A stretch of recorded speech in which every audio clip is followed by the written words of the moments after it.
श्रोते हो नमस्ते. आपल्या सर्वांना शुभ दिवस. श्रोते हो, आपल्या सगळ्यांना माहिती आहे सध्याचं जग हे धावपळीचं जग आहे. त्यामुळे या धावपळीच्या जगात आपण अपेक्षा या कुणाकडूनच ठेवायच्या नाहीत. तू आणि मी जास्त करायचं नाही. खोटं बोलणाऱ्या लोकांपासून, लबाड लोकांपासून नेहमी लांब राहायचं. प्रमाणापेक्षा जास्त इज्जत दाखवून स्वतःची किंमत ही कमी करून कधीच घ्यायची नाही. नाते गोते, सगळे सोयरे हे आयुष्य नाटकातील पात्र आहेत. गोड बोलून वेड्यात काढणाऱ्यावर कधीच विश्वास ठेवू नका. कोणाला कितीही जीव लावा, शेवटी वळणाचं पाणी वळणाकडे वळतच असतं. श्रोते हो, कुणावर कितीही उपकार करा, पण परतफेड ही अपकारानंच होते. आपलं चांगलं वाईट हे आपल्या आई वडिलांपेक्षा जास्त कुणाला कळत नाही. श्रोते हो, दररोज थोडं थोडं मरण्यापेक्षा आनंद शोधण्याचा प्रयत्न करा. कारण हे धावपळीचं जग आहे, धावपळीचं युग आहे. आणि या धावपळीच्या युगामध्ये, जगामध्ये थोडा तरी विसावा घ्यायचा असेल तर या काही गोष्टी लक्षात ठेवणं खूप गरजेचं असतंय. आणि या गोष्टी आपण लक्षात ठेवूया. नक्की विचार करा. चला, आजही आपल्यासाठी सुंदर विचारांची ही शिदोरी, ही मालिका अशीच पुढे घेऊन आलोय. चला करूया सुरुवात सुंदर विचारांना, सुंदर सुविचारांना.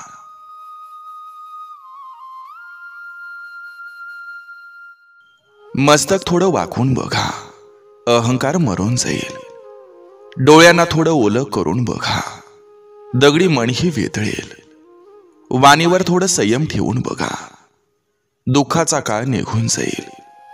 इच्छा थोड्या कमी करून बघा, आनंदाचं जग दिसायला लागेल.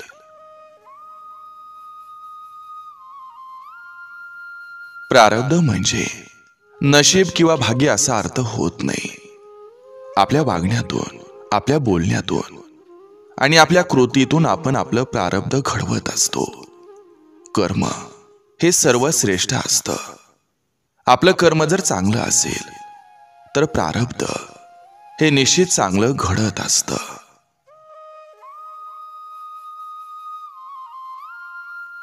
आयुष्याचं गणित सोडवताना चिन्ह तर सगळेच दिसतात, पण नेमकं गुणायचं की भागायचं हेच कळत नाही.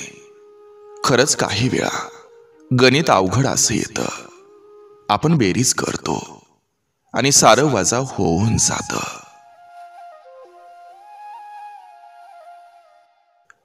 आयुष्यामध्ये पाठिंबा देणारी माणसं ही सोबतीला असली की फक्त मनस्थिती नाही तर परिस्थिती सुद्धा बदलत असते. आपण आनंदात असताना कुणाला तरी आनंदाची गरज आहे हे लक्षात ठेवणं माणुसकीचं लक्षण असतं. प्रेम दाखवण्यापेक्षा प्रेम निभावता आलं पाहिजे.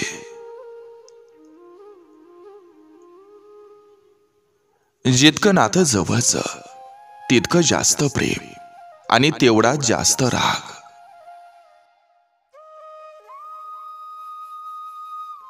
जबाबदारीची जाणीव झाली की स्वतःच्या स्वप्नापेक्षा घरातील माणसांच्या भावना या जास्त महत्वाच्या वाटायला लागतात. परिस्थितीचा स्वीकार करा आणि हसत मुखानं पुढं चला.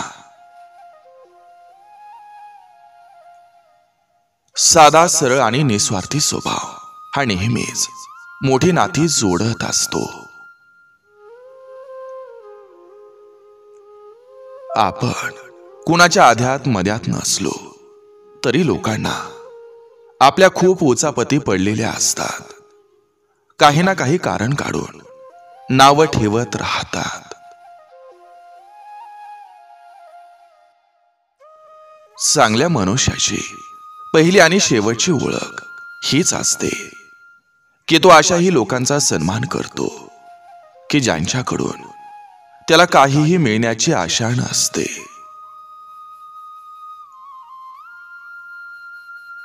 आपल्या इच्छेपेक्षा सुंदर परमेश्वराची योजना असते.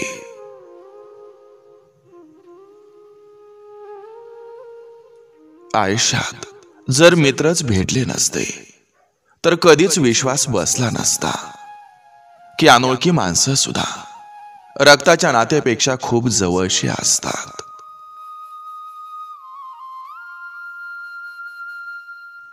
ज्या स्त्रीच्या स्वाभिमानाची किंमत नवरा करत नाही, अशा स्त्रीला तिच्या घरात तिच्या हक्काचा आदर कधीच मिळत नाही.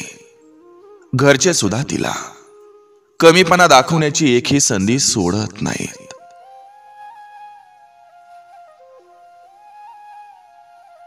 जोडलेलं नातं ही एक जबाबदारी असते, पर्याय नाही.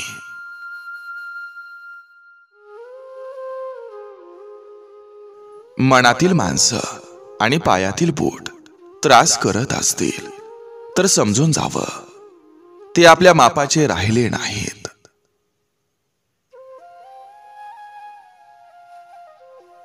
जो आपल्याला आयुष्यात ऑप्शन म्हणून निवडत असतो त्याला आपल्या लाईफ मधून डिलीट केलेलं चांगलं असतं.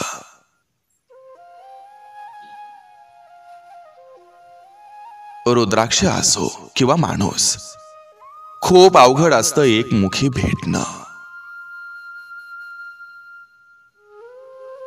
हक्क सुद्धा तिथंच दाखवा जिथं आपल्या शब्दांना आणि भावनांना किंमत असते.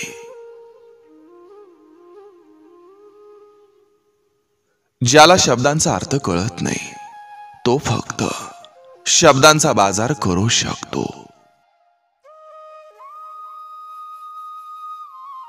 हसत खेळत ठेवणारी व्यक्ती भेटायला नशीब लागत असतं. रानात तण आणि मनात ताण कधीच ठेवू नका.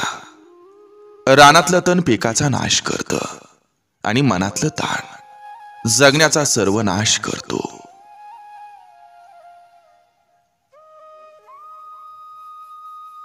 आयुष्यात नेहमी सरळ जाणं योग्य नसतं. यू टर्न सुद्धा कधी कधी घ्यावा लागत असतो.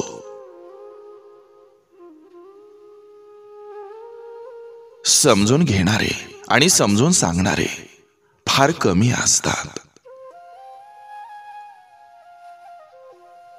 आयुष्यात अनेक ठिकाणी अश्रूंपेक्षा तुमचं खंबीर राहणं जास्त महत्वाचं असतं.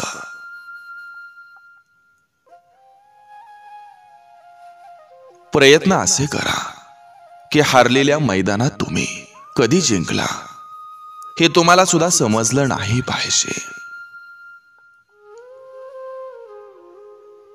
खोटं बोलणाऱ्यावर लोकांचा लगेच विश्वास बसतो, खऱ्याचा मात्र संघर्ष चालूच राहतो.